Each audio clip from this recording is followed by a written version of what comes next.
believe it, it's already September. So you know what that means. The start of every month, we have an informational video directly from me to you, letting you know what's going on with life groups. It's that time again. It's time for the Lifegroup Scoop.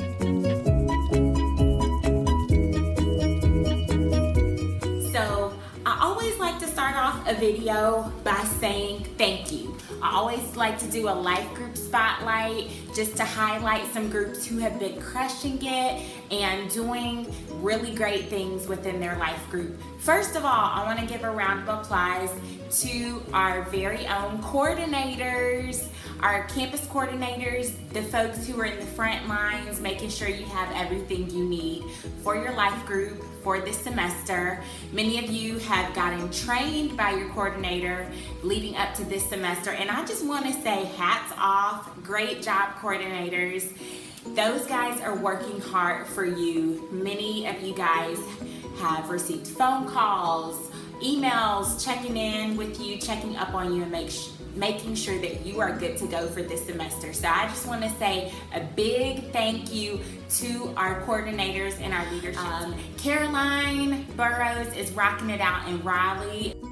Miss Rachel Vickers rocking it out in Asheville. Down in Florence, we got Miss Yolanda Copeland. Whoop whoop. Mr. Eric Worthy is crushing it in Charlotte. And always here in Greenville, Miss Jaquinda Jackson making sure our new leaders get trained and know what's going on. Sophia Kinney for our ladies, and Pamela Paul loving on our ladies. Lori Robertson, she's crushing it with our couples groups. And also Mr. Ernest Jefferson representing for the men. We also have Miss Jordan Weldon, who is our millennial representative. Jordan, thank you so much. Everyone, all of our leadership team. And last but not least, the amazing Pastor K. She keeps us all connected through iChurch. Let's give it up for our amazing campus coordinators and leadership team members. Yes, September 2017. I can't believe it's already September and the fall is upon us.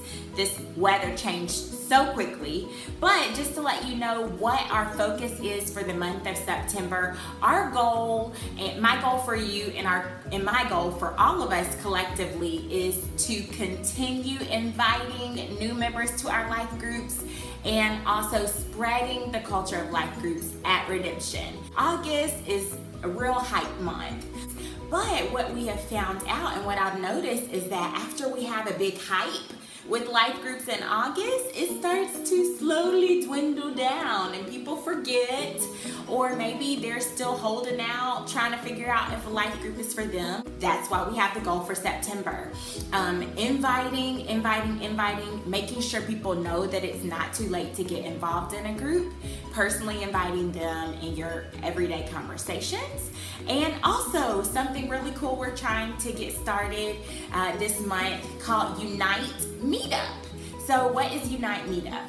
Unite Meetup is our effort to keep the culture of life groups and the culture of gathering together in the forefront of our church. So what does that look like for you? What that looks like for us as leaders is being intentional about gathering together as a group for Unite.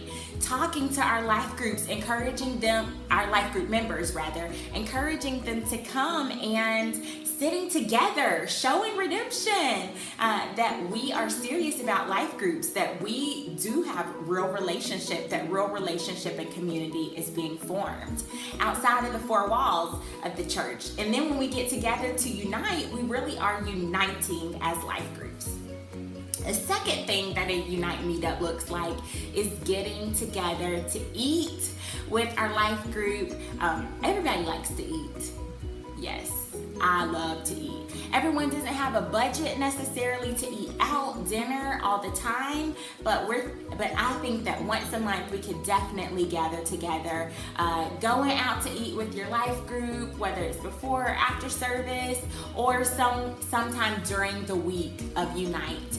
And also inviting new people to eat with you, because they may be taken aback by life group and being in a group, but everybody wants to be invited to dinner. So So if you are going with your group somewhere and you're eating after church, invite some friends to come. We tried this out during the young adult event amongst the young adults. And while everyone did not participate, there was an interest in participating and going together after service. So what do we need you to do? If you're meeting up with your life group, let us know. I'm currently working on a system so that you can communicate to me when you are meeting or having a watch party with your life group or doing something with your life group. And if you plan it out in advance, you can let me know so I can let your campus pastor know. And then they can let the church family know. Then it's not just something that the campus pastor is saying or Pastor Ron is saying or I'm saying, but it's something that you are bought into as a leader and that you are inviting others, and so that we can support you as you invite others to your Unite meetup. That makes sense? I hope it does. I've included a graphic in this email so that you can use it to invite people to your life group meetup after Unite service. You can also use it to invite folks to watch Unite with you as a life group. So that's a new initiative that is rolling out this month. So be sure to download the graphic that is in this email. I will also upload it to our Facebook groups so that you can have easy access, and let us know what you're doing with your life group so that we can spread the word. Next up is a little bit of housekeeping.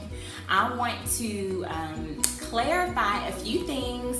I've gotten a couple emails and just felt the need to go ahead and address it in the Lifegroup Scoop for this month. So I've gotten some questions about what to do with these follow-up requests after you get a contact from a person who is interested in joining your group. Great question.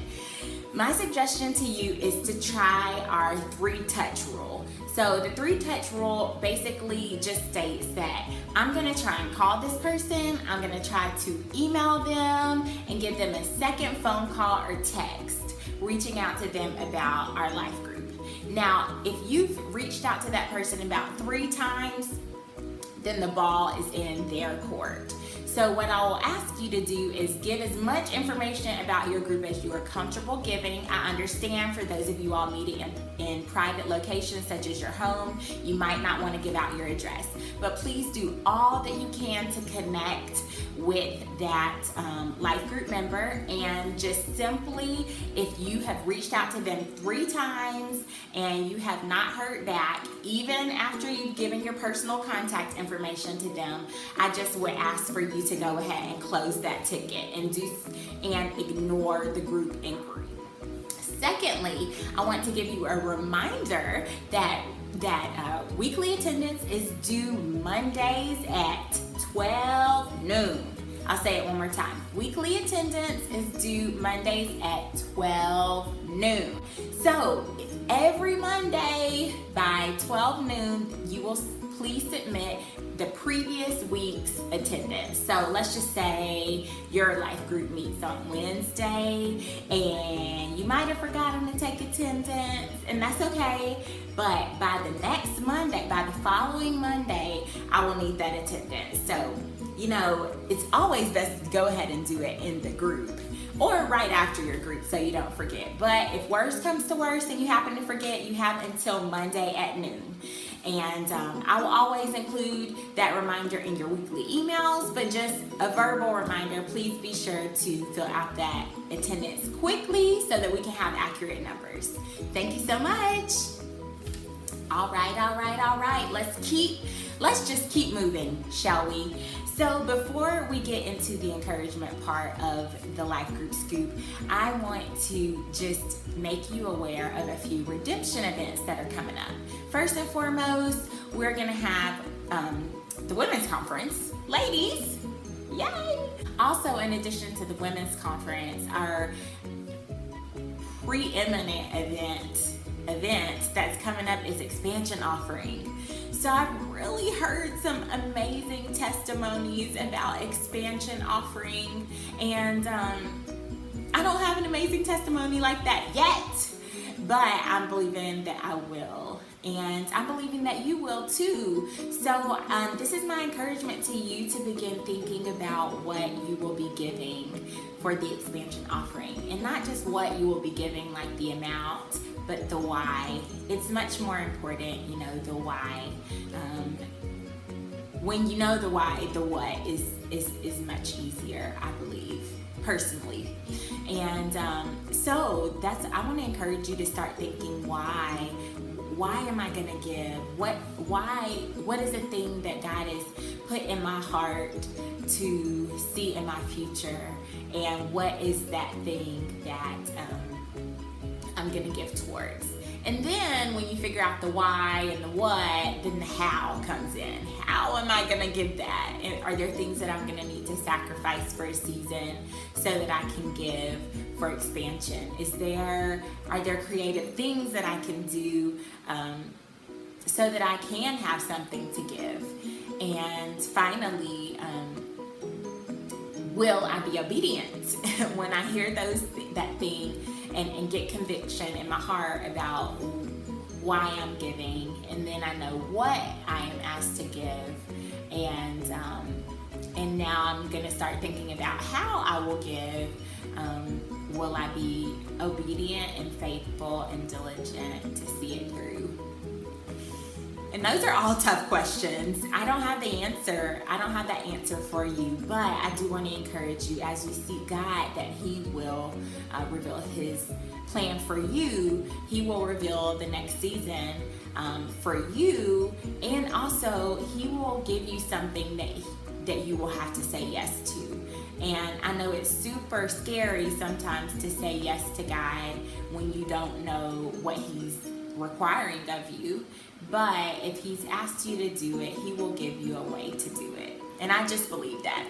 So that's my little expansion encouragement. And that's not an encouragement just for you. That's an encouragement for me as well. And I believe that when we are obedient and when we say yes to God, that He will say yes to us. So I'm praying for you, as I pray for myself, I pray for you, that God will open up your eyes and give you resources that you did not recognize you had before, so that you can give to Him out of obedience. This has been the Lifegroup Scoop. Thank you for sticking with us. Thank you for all that you do and all that you give and how you invest into the lives of others. And without further ado, let's hear I'm kicking it off to Pastor Ryan. See you guys later. We're rolling. You know something, guys, about a little less than 2 years ago, I think it was, God really put it in my heart that some things needed to change, that there were just too many people in our church that really wanted to do right. They really wanted to change their life. They really wanted to seek God, but had no support system whatsoever. And they came in for a great service. Redemption's always had good services, but they go home lonely. And so out of this was birthed these life groups. And I needed a group of leaders. And you came to the surface. You came to the forefront. You raised your hand and said, God will use me. And Miss Lacey is the greatest. I think you can hear through my voice the great affection I have for her as your leader. But I wanted you to hear straight from me the fact that I do understand it's sacrifice, it's time. Many of you opening up your home. Many of you becoming vulnerable that's never become vulnerable. Many of you leading, and with leading comes extra scrutiny. Just all types of sacrifices that you make that maybe nobody knows about, just to step out in this one area and do this thing for God. You're changing redemption. You're changing lives. You're setting the course for a great future. And you're letting people in your life that needed you very, very badly. And I wanted you to hear me say, I do not overlook it and I do not take it for granted. Thank you to my wonderful life group leaders. These next few days are really going to be great. May God bless you and all that you do and reward you for your sacrifice.